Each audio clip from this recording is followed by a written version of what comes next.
अरे सर, आप अभी भी उसमें मैं आगे निकल गया बता दिया आपको। आप अच्छा बैठिए। सुधांशु जी, इसका इंटरप्रिटेशन ऐसे किया गया, आपका इस पर क्या टेक है? देखिए, मैं पहले एक इंटरप्रिटेशन करना चाहूंगा, फिर उसके बाद एक सेंटेंस बोल के, और मैं आशा करूंगा जैसे हम लोग शांति से बैठे रहे, मेरे विपक्षी वैसे ही बिल्कुल ठीक बात है। कोई आपसे कहे मैं अंग्रेजी से नफरत करता हूं, अंग्रेजी मुझे आती नहीं, पर शेक्सपियर के मैकबेथ का मैं एक्सप्लेनेशन करूंगा, वही स्थिति है। धर्म मेरे लिए तिरस्कार का विषय है, मैंने धर्म पढ़ा नहीं है, मैंने धार्मिक ग्रंथों में मेरी आस्था नहीं है, मुझे उसकी भाषा नहीं आती है, परंतु मैं उसका इंटरप्रिटेशन करूंगा।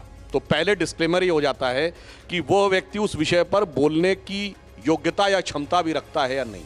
बहुत स्पष्ट कह रहा हूं, अगर आपने मैथमेटिक्स बीएससी तक नहीं पढ़ी है तो बैलिस्टिक इक्वेशन के इंटरप्रिटेशन में आपसे गलती होगी ये तय मान लीजिए। 3-4 अगर आप चौथी क्लास में लिखते हैं, टीचर डांट देती है, पर -1 का square root i ballistic equation का मुख्य आधार है। तो उस लेवल पे आके पढ़िए। तो हमारे चूंकि मित्र यह मानते हैं कि धर्म एक अफीम है, उन्होंने कहा मुझे पढ़ने की जरूरत नहीं, मैं उसको देखना नहीं चाहता, अभी बोलने दीजिए, फिर मैं आ रहा हूं। कर रहा हूं। अब मैं बताता हूं अधम शब्द का क्या अर्थ है। अधर्म शब्द का अपभ्रंश अधम है, जो धर्म को नहीं माने, जो धर्म के नहीं माने का अर्थ क्या होता है, और धर्म क्या है वो भी बताता हूं। धर्म की बहुत क्लियर व्याख्या है, धारणात इति धर्म, यानी जो पूरे विश्व को, ब्रह्मांड को धारण करता है उसको धर्म कहते हैं। और धर्म की व्याख्या इनको बता देता हूं, इन लोगों को नहीं पता। सर, एक मिनट पहले सुन लीजिए, सुनिए। धर्म की बाकायदा व्याख्या मनुस्मृति में भी है, पुराणों में भी है। क्या है? धृति, क्षमा, दमोस्तेयम, शौच, इंद्रिय निग्रह, धी, विद्या, सत्यम, अक्रोधो, दशकम, धर्म लक्ष्मण। यानी इसमें वो एक्सप्लेन नहीं करूंगा। धैर्य हो, शांति हो, विद्या हो।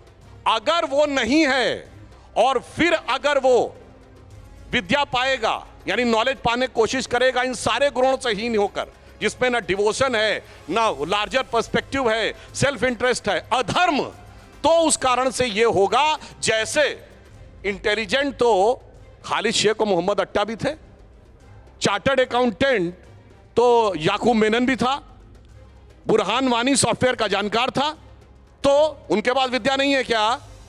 इसलिए कह रहे हैं यदि धर्म से विमुख होकर कोई पाएगा तो वो उसी प्रकार विश्व। और ये ऐसा नहीं, ये नीति शतक में भी लिखा है, मतलब कोई अन्यथा न ले, मैं किसी पर टिप्पणी नहीं कर रहा हूं। उपदेशो ही मूर्खाणाम प्रकोपाय न शांतये पया पान भुजंगा नाम केवलम विश्वर्धनम।